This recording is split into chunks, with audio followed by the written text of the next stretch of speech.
Okay, we are a product of our patterns. Our life, as we experience it, is a product of our patterns or our habits or our behaviors.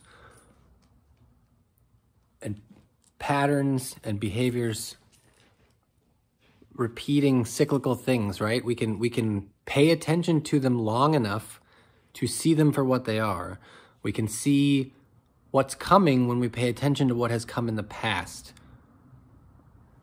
And if we don't like what we get, we have the opportunity, once we've sort of cataloged it long enough to see it for what it is, we have the opportunity then to decide whether the outcome we are getting from our patterns is what we want to have or not.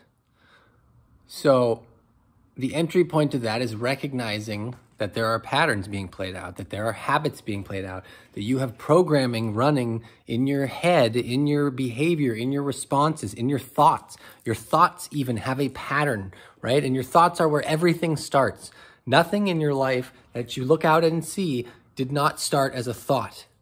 Everything starts as a thought. Every action you take, everything you see, everything made by people has always started as a thought. Nothing has ever not started as a thought. And then people make it real. And this is true in the way we behave, in the way we act, in the way we feel. You know, if we say, oh, I don't feel good, oh, I don't feel good, oh, I don't feel good. If we constantly tell ourselves, I didn't get enough sleep, I didn't get enough sleep, oh, I didn't get enough sleep, I'm so tired, I didn't get enough sleep, I'm so tired. We're telling ourselves something over and over and over and over and over again. There's a habit there, there's a pattern. Something is going to result from the pattern all the time, good or bad, right? If you eat whatever, healthy food every day at every meal, and you don't snack and you don't eat all the things that whatever it is the diet you're on doesn't allow you to eat, right? When you do that habitually, pattern, repeat, what do you get? You get results. And then at some point, once you've done this enough, you have predictable results. You can recognize the pattern, and then you can apply it to other things. And this works across the board. This is everything that's ever going on. Watch the patterns and you can see what's happening. But you have to pay attention, and you have to recognize that it's there to pay attention to. In our conflicts, in our conversations, in our internal life, in our thought life, right? We're doing, many of us, I don't know if it's all of us, I know it was me a lot. I was, and I think many people are, and some of them aren't even aware of it happening, but we are having this constant talking in our head, this constant voice that we think is us, saying something. If we're at work and we don't like our job, it's telling us all day, oh, I don't like my job, I don't like these people, I don't want to do this, and we got that going, right? If you love your job, you probably have the opposite one. This is so amazing, I can't believe I get paid to do this, right? And those are both cyclical patterns that repeat, and they're going to get you very different outcomes. If you have the first one, you're probably going to be miserable at your job. You're going to go home and you're going to complain about so-and-so who did what not today, and then if you have the other one, you're going to go home and you're going to be like, yeah, or you're not going to go home. You're going to be like, can I work more? Is there any overtime? This is the best. I want to keep doing this. Right? That's how you're going to behave. So you're getting from those simple patterns there, we can recognize an experienced outcome in the universe for those people who are like that being different. There's a difference. So once you can at least identify that, yes, there is a pattern and yes, there is a result, you can start to look for what it might be in your life. And usually the best place to start is, where is the thing that hurts the most? Where is the conflict the most heavy, right? Is it with a specific person? Is it with a loved one? Is it with someone you don't know anymore? Is it with somebody at work? Is it whatever? Start there. That's a great place to start. The pointy stuff is there so you'll pay attention, right? It's like pain in the body. It's there because you're supposed to pay attention to it. So go to a conflicted thing that you can think of that makes you feel all irked inside, and just sit there with it and try to look for the pattern. What am I getting? What is it about this that upsets me? What is it about this that I don't like? Really dig in. Let it go. Let it go. Really try to make it a real thing that you're doing, that you're kind of examining. You're going through your memories, your catalog, whatever, and you're trying to figure out, okay, what is it about this that I do not like? Is it this person? If I boil it down, no, it's not that person. Is it the job specifically? Is it the pay scale? Is it who I report to? Is it who reports to me? Whatever it is. Is it the location? Is it the commute, right? Figure out the root thing that is upsetting you in something, and then look for the pattern that produces that.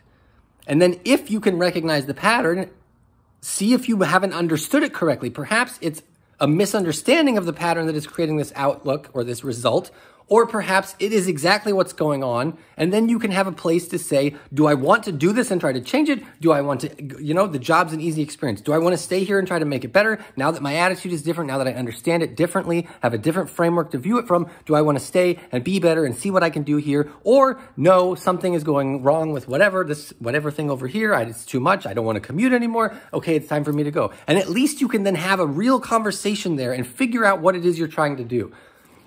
And this then is applicable to every other thing after that, right? Start with the conflict. Start with the things that irk you, because it's practice for the other stuff. It's practice for the person you're turning into.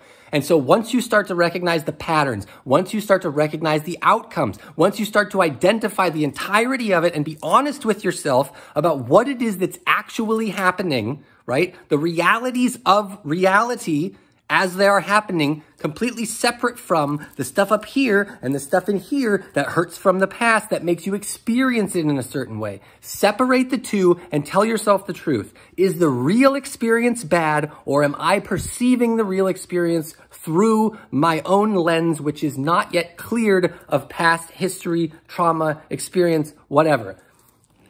You have to be honest, but you can't be honest until you understand that there's a pattern, and you can't see the pattern until someone says, hey, look, have you seen this pattern? Start where it hurts. Don't ignore the stuff that hurts. That's the place to pay attention most.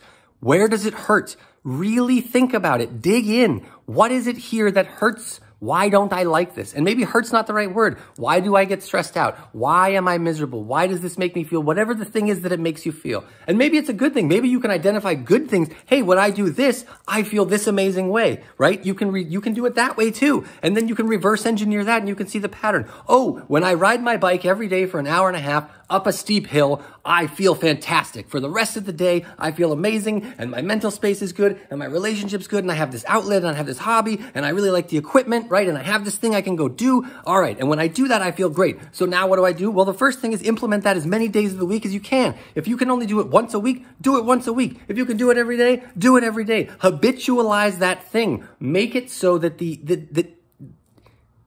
it's not this out there thing that you have to reach for. It's right here, right? It's a thing I can do right now. I get on the bike and I know that this pattern of things, for whatever reason, it doesn't matter if it makes all of those things line up better. Oh, I can be at peace.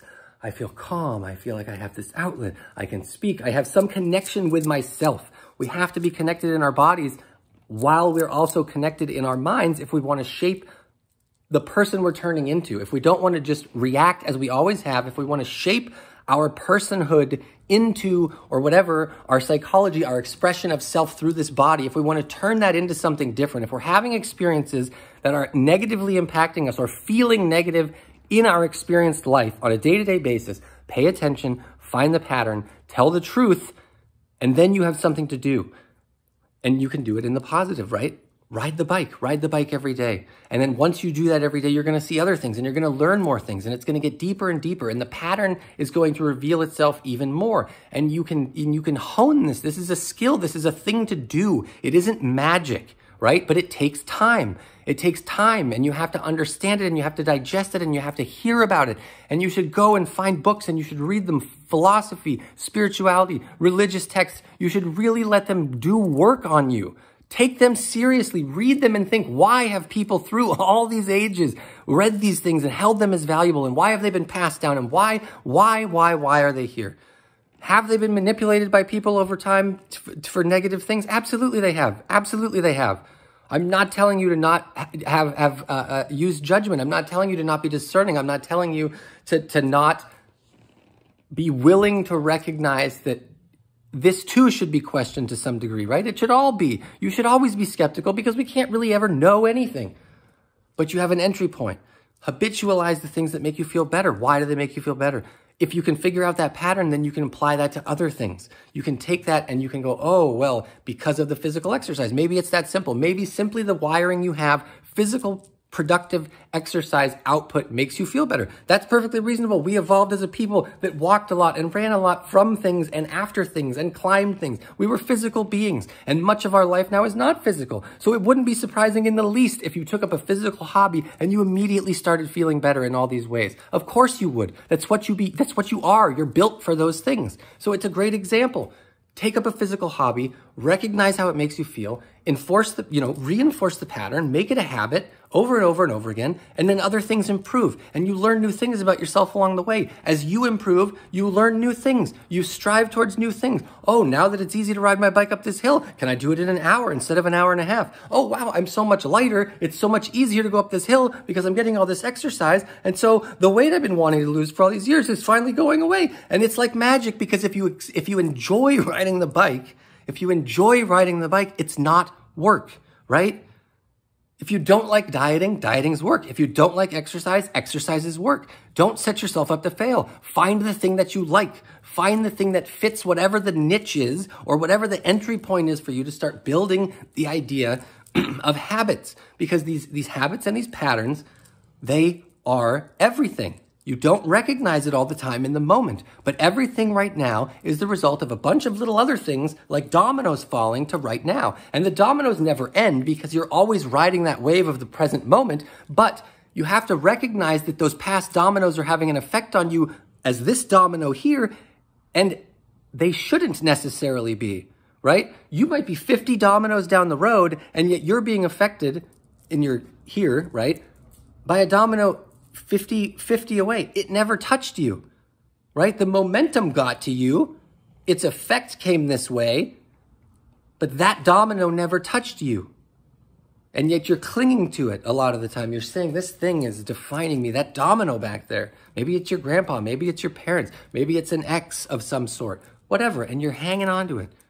Now, obviously, in those situations, the domino did touch you, but perhaps not. Perhaps the way that this is obviously also true. Perhaps the way a grandparent treated your parent, right? Perhaps that grandparent was never part of your life, but the effect they had on your parent has now touched your life, right? That's that same idea now of the momentum in the domino. Obviously, sometimes the domino next door runs you over, right?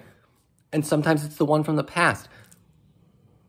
But do you know that? Do you know that? Do you know that then that is now in you? Do you know that the programming that came from the grandfather to the father to you, do you know that it's there? Are you looking for it? Are you aware of these concepts and these frameworks that you're operating from? Or are they like ghosts and you just think that's you? It's not you. Recognize the patterns. Be willing to question. Look at where it hurts. Don't ignore it. Pay attention. Are the outcomes what you want? And are you telling the truth about the experience? Can you do something about it? Then do something. But always go here first. Always look here first. Always tell yourself the truth about your experience.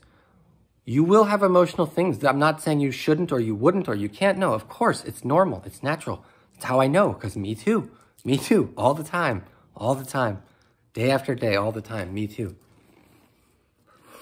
But I got tired of it, and I looked for the patterns, and I paid attention, and it took a long time, and I smacked my head against the same rocks over and over and over again.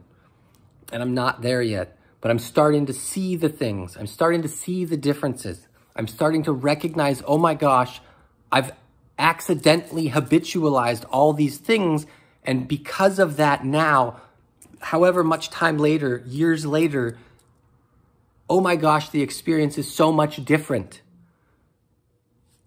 And then I do again, okay, why?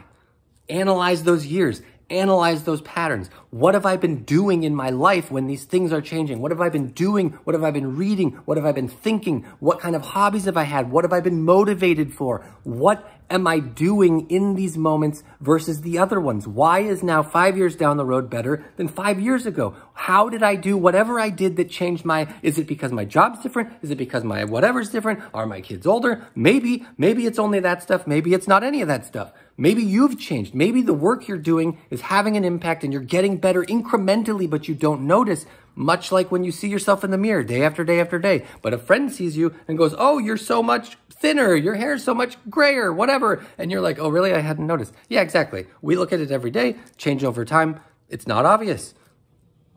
So look back, do an inventory. Don't get stuck there. Don't stay in the failures or in the successes. I mean, recognize them and keep going. Go, oh, wow, look, from there to here, it's better. These things I'm doing, better.